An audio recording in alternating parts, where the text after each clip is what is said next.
So how do we develop a workplace culture um, that is centered around the idea of valuing innovation? Well, let's look at the model of culture first. Culture, if we look at the diagram on the left, there are more complex models than this, but this is a nice simple model for us to understand the key ideas of culture. Culture is really when we start to see a pattern of behaviors. When we start to see patterns of behaviors occurring within any social context, we can start to describe those patterns of behavior as a culture. So if we look at at national culture, let's look at Australian national culture. When people talk about Australian culture, what are they talking about? They talk about a pattern of behavior that you see that is unique to Australia to some degree. So I don't know what Australian culture looks like these days, to be honest. But if we were to talk more traditional views, and my heritage is European, when I talk to when my family talks back in Europe, talks about what life in Australia is like, they think about I think about uh, blonde, blue-eyed, uh, beach loving, surfing, kangaroo riding individuals. And of course, we know that's not true. That does nowhere near what represents what it is to be Australian. But when the media, if that's the only image of Australia that the media promotes overseas, then people see a pattern of behaviour and they start to believe that's the culture. And we can, and I don't want to single out any other cultures, but when we look at other cultures around the world, we can start to think about patterns of behavior that we think about with those cultures, and then that describes how we, or that informs how we describe those cultures. We can think about the same around sports. So when you look at your favorite sporting team and you identify that it's either a high performance culture, or perhaps you might say, look, that's a real toxic culture of my sporting team. What are you describing? You're actually describing a pattern of behavior. So if you're describing, if your sporting team is always in the news for because the players are breaking the rules and doing indiscretions and uh, doing things that would socially be inappropriate, um, as well as professionally inappropriate, you start to think, oh, there's a pattern of behavior at that club. So you start to then um, describe that club's culture as a toxic culture or not a very good professional culture and so forth. And we can again bring that back to the workplace. If if you look at a workplace, maybe your workplace or someone else's workplace, and you think, every time I go there, people are always productive. They're always doing stuff. There seems to be a general high mood. People are smiling. They speak in positive tones. You're always welcome when you go there. It's a vibrant looking workplace, and I see that through the behaviors. You start to think about the culture there. You start to describe that culture as a positive workplace culture. Welcoming, positive, it's fun, it's a happy workplace culture. You're describing those patterns of behavior that you see. And um, the flip side of that is also correct. If you go to a workplace and you see the opposite to that, then you start to describe the very opposite culture. So when we talk about culture, we're really talking about a pattern of behaviors. When we talk about these behaviors, behaviors are driven by our values, the things that we deem to be important. So if you if you think that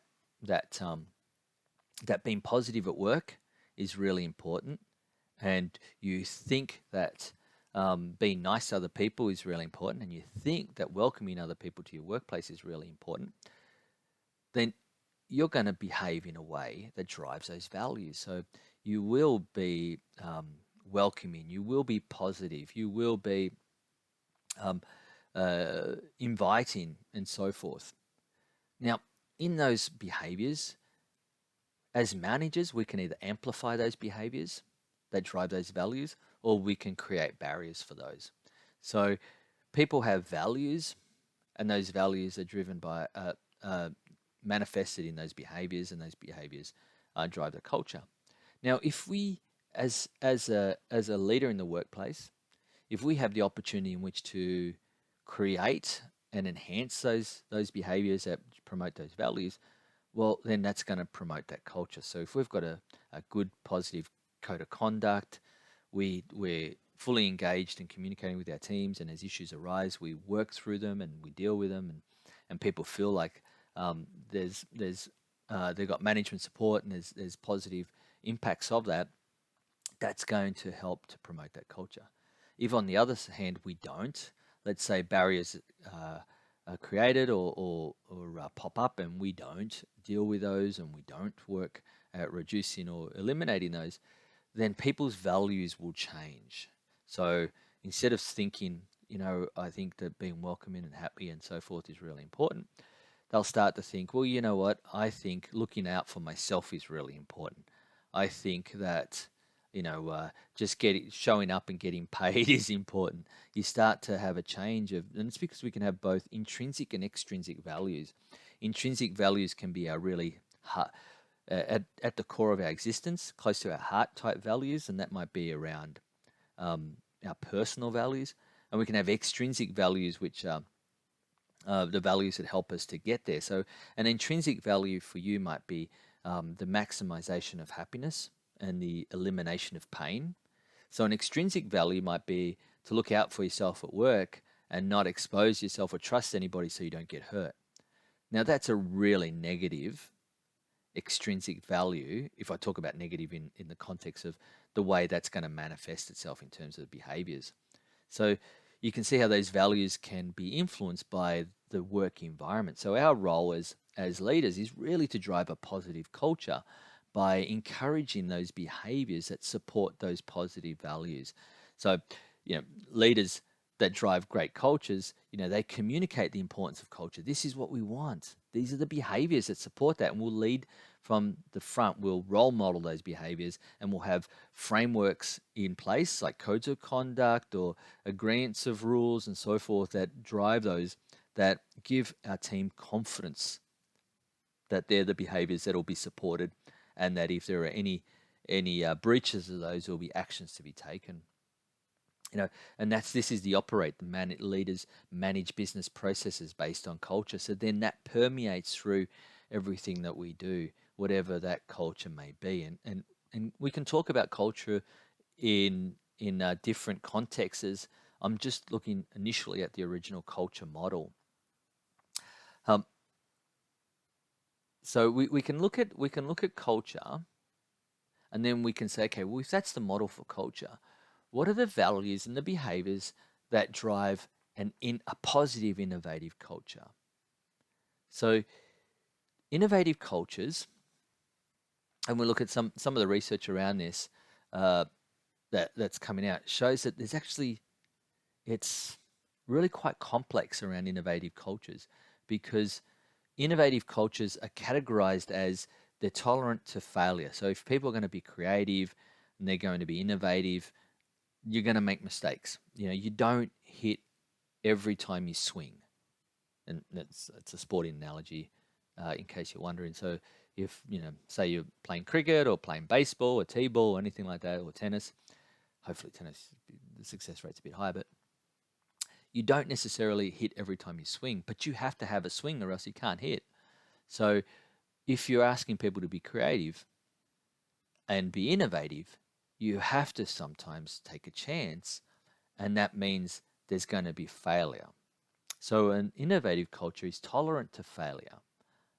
However, they're also, if I look at that second list there, they are also highly focused on removing incompetence. So the research shows us that the really successful innovative cultures are tolerant to failure, but they also don't tolerate incompetence. So you have to support people taking a chance, but you have to make sure that they've got all the skills and all the required competencies to be able to take that chance in a controlled and thought out way, not just, too lazy to really plan this out, so I'm just going to fly by the seat of my pants, and so I failed, haha, it's all cool.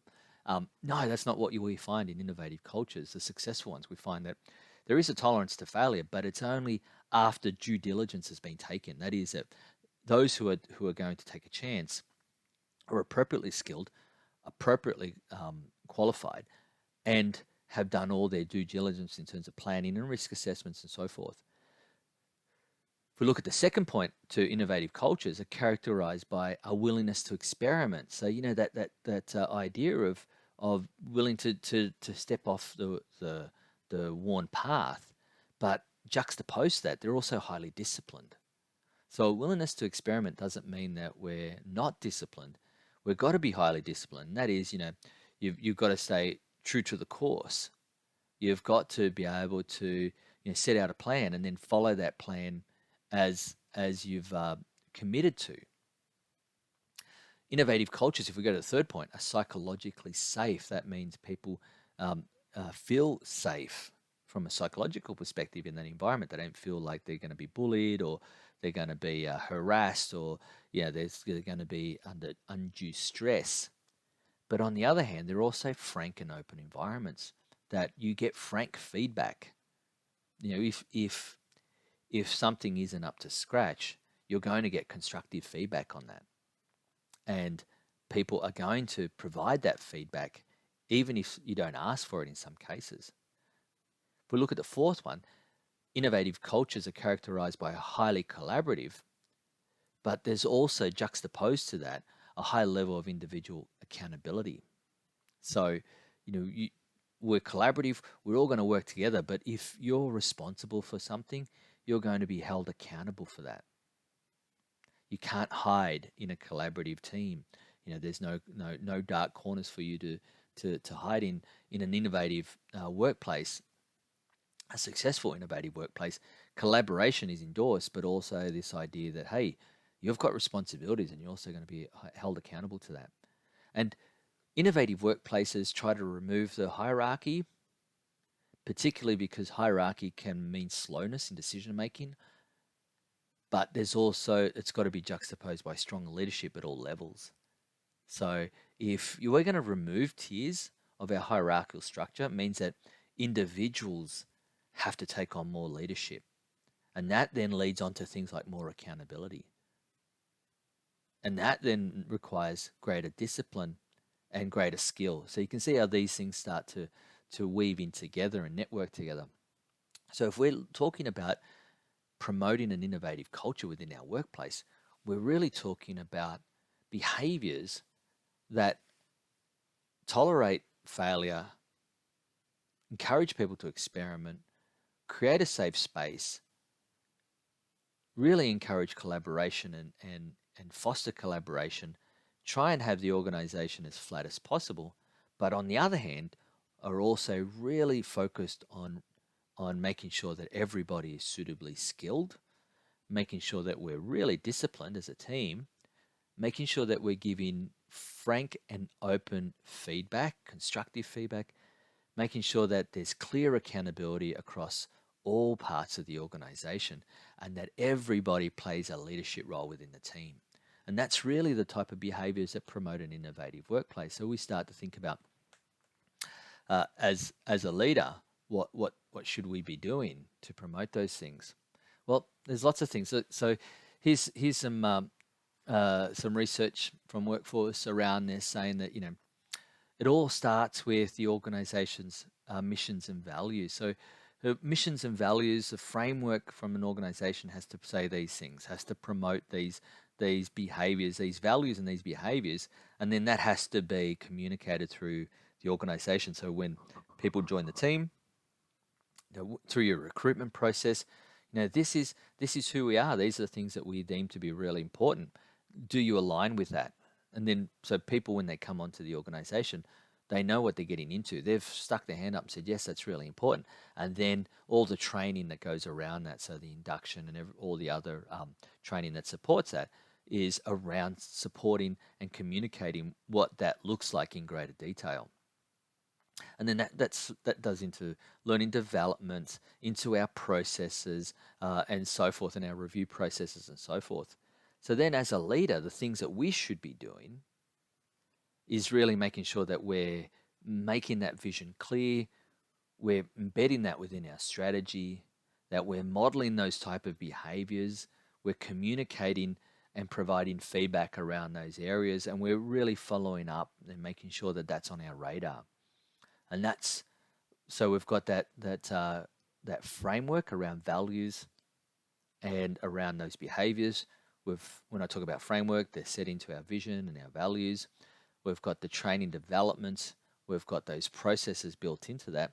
But then us as leaders, we're talking the talk and walking the walk. We're really promoting that. We're following up and so forth.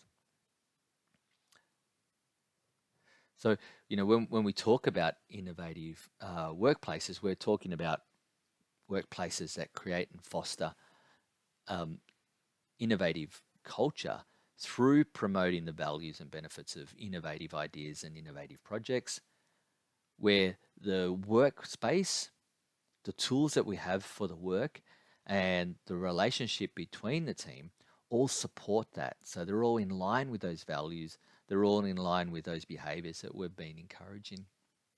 And that our business objectives and our goals are talking about that as well. So when we're doing our planning, that you see those values and those behaviors permeate through those business plans, those objectives and goals, so that you start to see this multi-pronged attack in terms of our formal plans and our formal goals, but also the way that we talk and promote those as well.